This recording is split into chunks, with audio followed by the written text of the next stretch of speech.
Work had been very busy here in the city of Saskatoon, where all engines, including diesels, were pulling both freight and passengers from one place to another.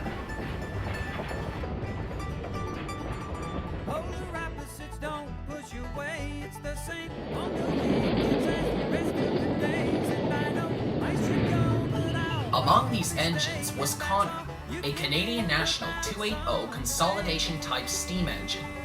Although Connor here was different than other diesel engines around today, he was perhaps one of the last surviving steam locomotive that ever lived throughout the years since after his own kind was retired. The other diesel engines would constantly tease him about it, especially Farnsworth, who was a powerful passenger diesel locomotive and did not like steam engines, even Connor, at all. You know, I don't seem to understand or even bother why Mr. Hildebrand would want to buy an old scrap iron engine like you to help us out. There is no need for a steam engine like you to help us out anymore. Well, maybe to you, but I still see it in a good way, because I happen to be a guaranteed connection on this railway, and Mr. Hildebrand likes it when I work with you guys. Otherwise, without me, this railway would be bankrupt for good. You have got to be kidding me. An old scrap iron engine like you cannot even pull a proper passenger train like my V-Rail Canada Express cars.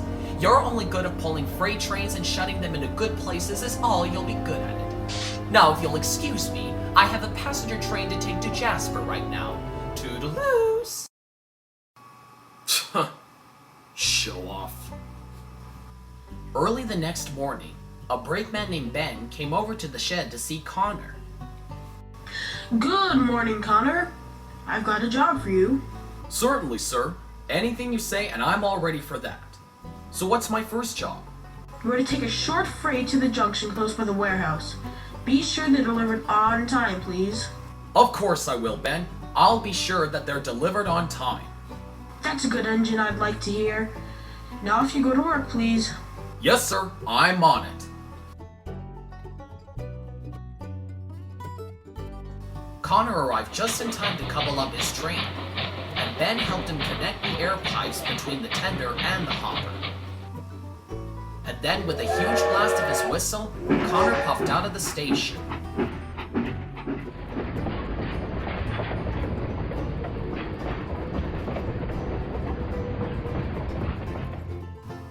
Later that evening at around 6 p.m., Farnsworth was getting all prepared for his passenger train. He leaves the station peacefully and heads on to Jasper.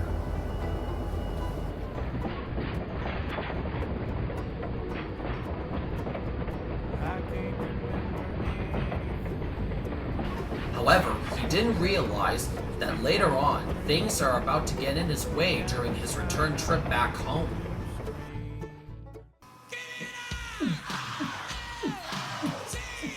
Woman, that's way too much.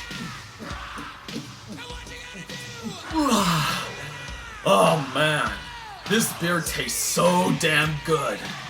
That's why I love beers. Why don't you give it a sip? Thanks, but no thanks. I'm good. Oh, come on, man. I promise you, y'all love it. I mean, this beer is like a gift from God he made for us to enjoy and become drunk for the rest of our lives. No there, Paul. That beer was not like a gift from God. After all, beers like that can cause our brains to, well, like malfunction or something. You know what I mean. No.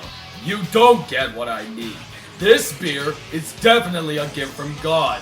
I mean, God is so nice enough, he decided to give us beers and make us enjoy ourselves. Like enjoying becoming a drunken idiot? Oh God, you're so funny, man. Yeah, whatever. Speaking of that, what are we doing out here in the railway junctions anyway?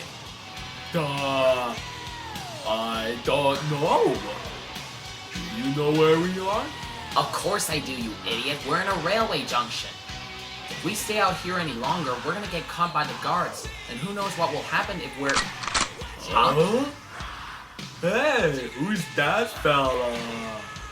I'm glad you asked there, sonny boy. Let's say I'm Peter Pan, and I've come all the way to take you to Never Never Land. But You won't be coming back this time. Oh, crap.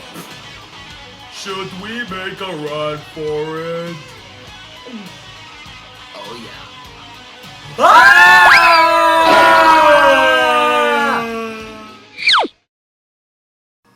Anyways, like I was saying, one of the men had accidentally set the point switch to where Farnsworth is heading for.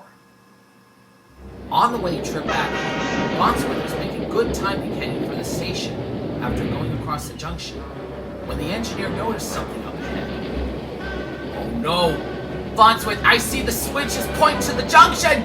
Stop your brakes! Farnsworth did so and pressed harder on his wheels, but it was too late.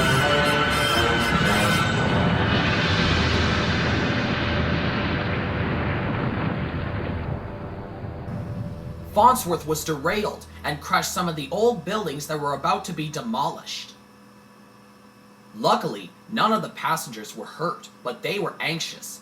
Ben came quickly to see the accident. Then he quickly called for help, and soon it was on its way. Bradley arrived bringing Arthur the crane train to help repair the buildings and put Farnsworth back on the track. Sure enough, Farnsworth was back on the track and was taken to the repair shop.